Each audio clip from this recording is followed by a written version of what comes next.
It is day 19. We're getting so close to Christmas. Let's see what our story is today.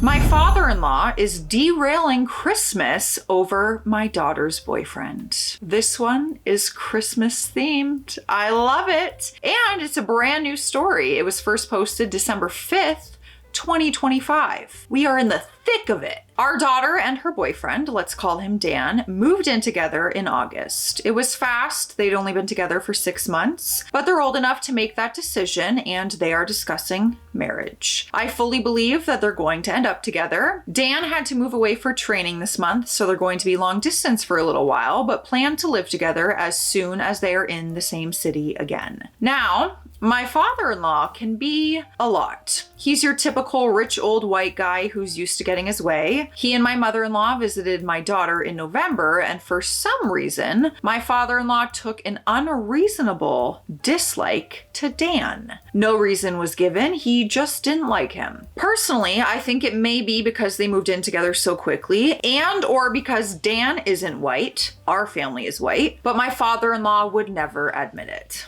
So, here's where it gets sticky. Dan will be spending Christmas with our immediate family at our house. His parents will be away and he was going to be alone, so of course we invited him to stay with us. As far as we're concerned, he's going to be family and we treat him as such. Now, my in-laws live about 2 hours away. Typically, we would do an overnight visit at their house for the holidays, and we were planning one when we invited Dan to stay with us. My partner was on the phone with his dad, ironing out details, and he told his father about Dan staying with us. My partner was very careful to say that he understood that it was his parents' decision whether they wanted to include Dan or not. It honestly never occurred to me that they would leave him out.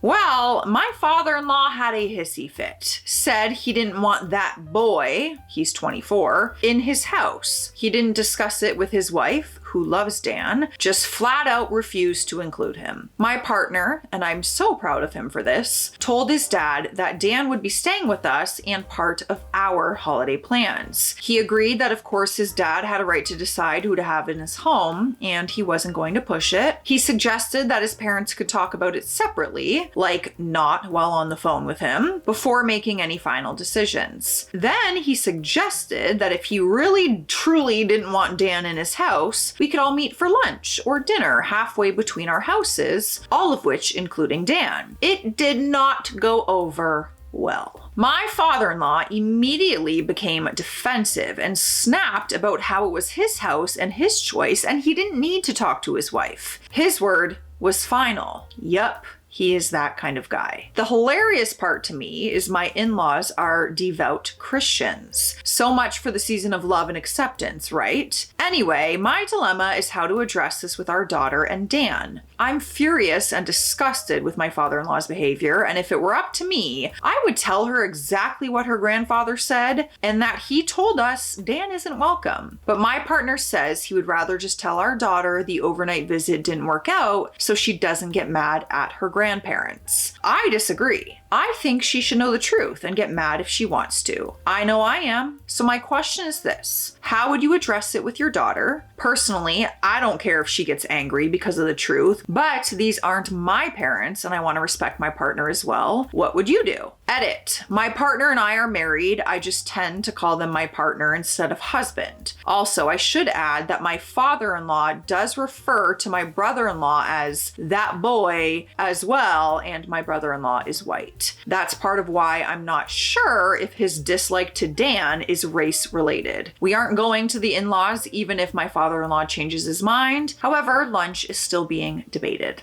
All right, let's see what the people of Reddit were saying back to her for some advice so far. Someone said, please do not insist that your daughter and Dan attend this lunch. Let your daughter know what her grandfather said. She can then decide whether she wants to continue a relationship with him or not. She may not want to subject the man she loves to a uncomfortable, at best, lunch with an unapologetic racist grandfather or not.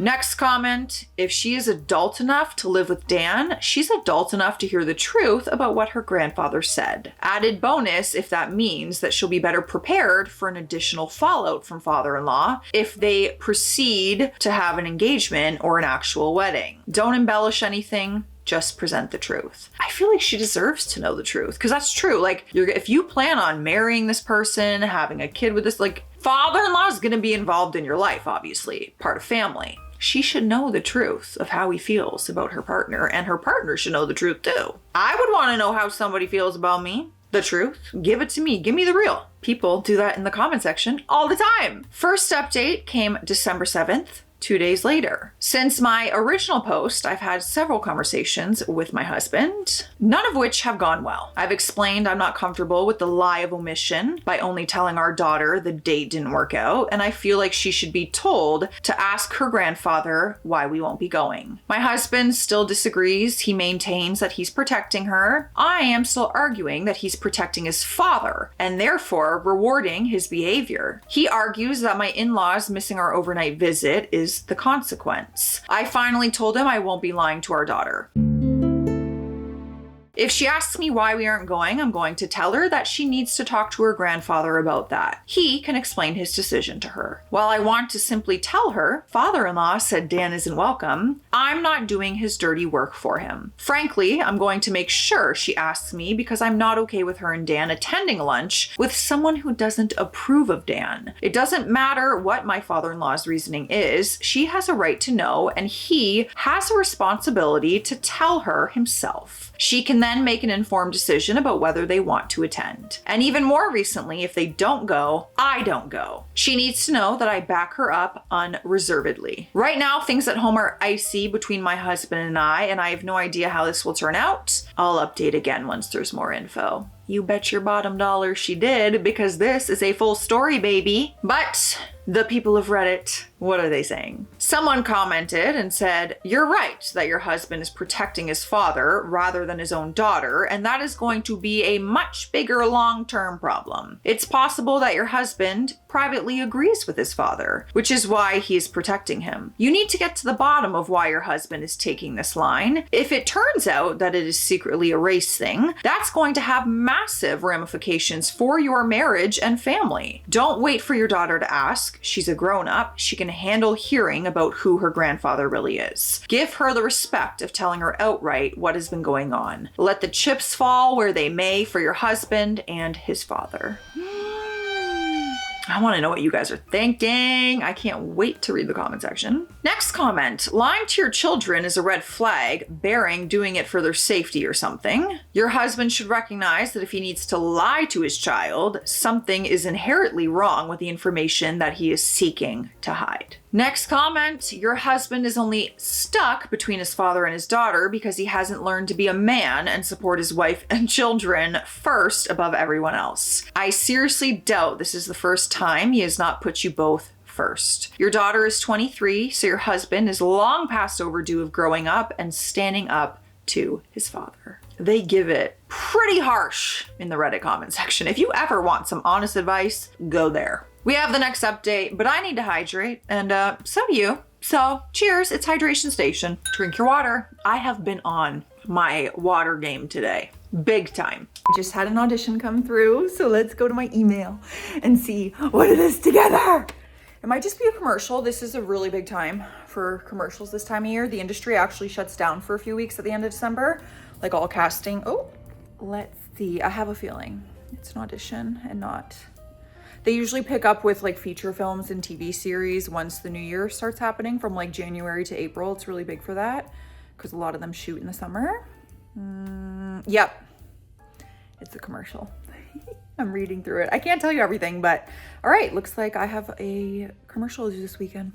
The next update was the next day. Well, here we go again. I haven't had a chance to talk to my daughter yet. We were supposed to chat yesterday, but we weren't able to do so. That conversation is now on hold. I did, however, talk to my husband again. We got a lot deeper into his thinking on what's happening, and I have to say I was surprised. He's more upset than I thought he was about the situation. He was very angry at his father. The fact that my father-in-law apparently rejected Dan for no good reason actually infuriates him. He confirmed he likes Dan and he didn't understand why his father was acting this way. So no, my husband doesn't share his father's views. My husband talked about how hard it's been all his life to have to be the mediator in his family. As many suspected, this is a role he has played for a long time. It's always been his job to pat things down between his parents, between his siblings and parents, and between his parents and I. My husband's family is extremely conflict avoidant, and somehow he took on the responsibility for keeping it to a minimum between family members. Sounds pretty toxic to me.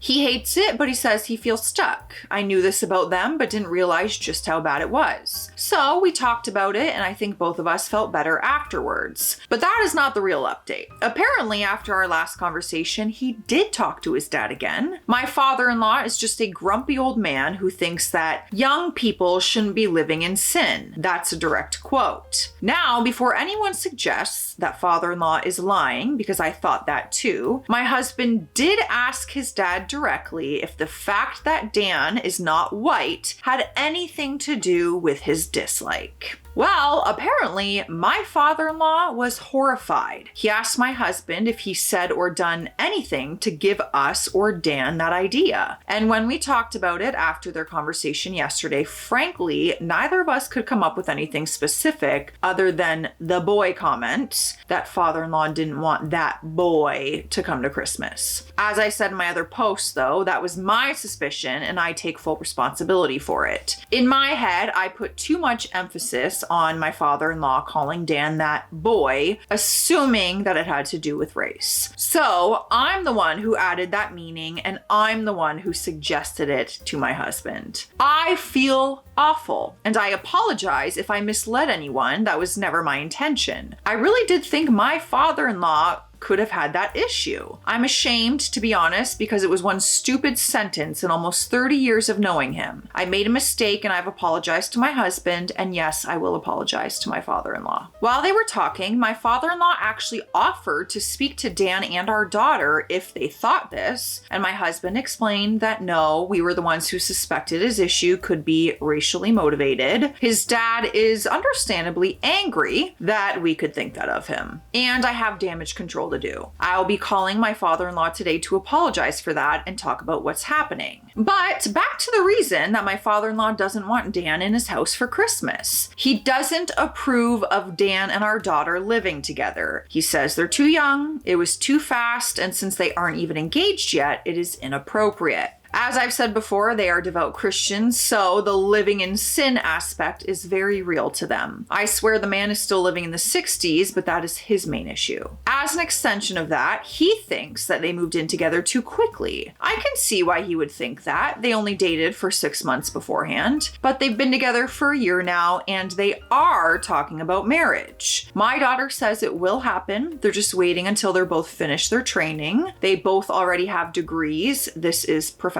training to make it official. My father-in-law didn't know that. In addition, father-in-law was under the impression that Dan had been freeloading off our daughter because when my in-laws visited them, Dan didn't have a job. Well, Dan was paying his own way with his savings while he waited for his full-time vocational training to start. Dan's actually moved for that, so he and our daughter will be long distance until he starts his very secure full-time job. My father-in-law didn't know that either. Seems like he just made a very fast judgment about a situation he knew nothing about. So, does he approve of Dan now? No. He still has a stick up his nether regions that they were living together before marriage. Is he now willing to host Dan for an overnight visit? Also no. He still disapproves of their choices. Is he a racist? Also no, just an old-fashioned 80-year-old who doesn't understand that the world has changed. That's where we stand. We still aren't going to my in-laws for Christmas. Dan still isn't welcome at my in-laws, but now we know why. And what are we going to say to our daughter? The truth. That her grandfather isn't comfortable having Dan stay overnight when they aren't engaged, that it's his house and we have to respect that. That we're just going to try to meet for lunch instead, and she and Dan are welcome to join us and we'll let them decide. I will be suggesting that she talk to her grandfather directly.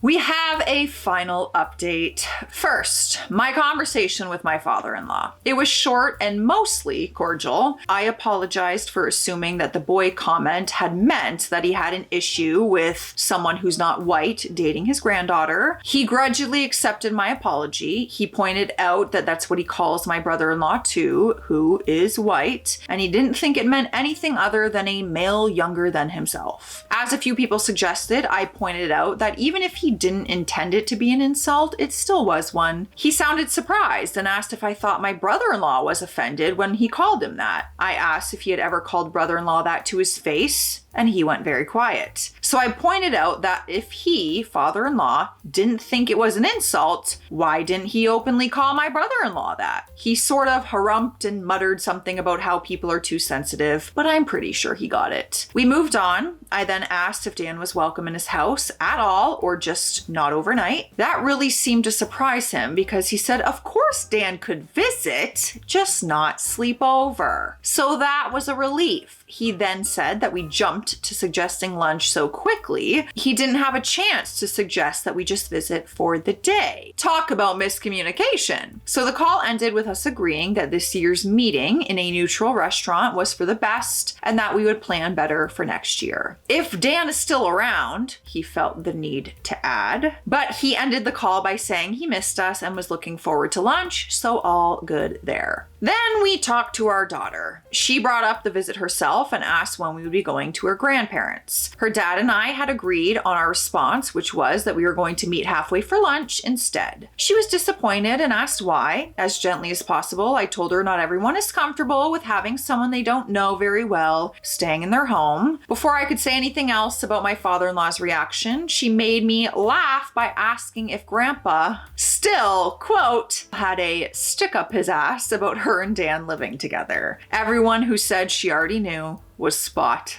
on. Then we had a bit of a giggle about how old-fashioned values and how not everyone thinks the way we do. We talked about how people react when a relationship moves very fast. Her father's and mine did too, and that attitude changes in time and that Grandpa just didn't know Dan yet. I let her know I wasn't invited to sleep over until her dad and I were engaged either, and that helped. She laughed and said at least her grandfather is consistent. Then I reminded her that her dad and I support her and them 100%, and she said she knew that, and that was about it. I'm sure some people will be disappointed that there wasn't a big explosive confrontation where we cut father-in-law out of our lives because he's a secret member of a white supremacist group, but that's just not what happened. There was a misunderstanding, a miscommunication, and some judgmental attitudes from both my father-in-law and I. We're still going to see my in-laws and Dan will be coming. It won't be overnight, and things are okay with us and our daughter and with us and father-in-law. As to father-in-law's relationship with our daughter, we are leaving it up to them. This will be the final update because the issue is basically resolved. Merry Christmas to all, and to all a good night. Thank you so much. I guess this is best case scenario in the end of this whole story. There was open communication.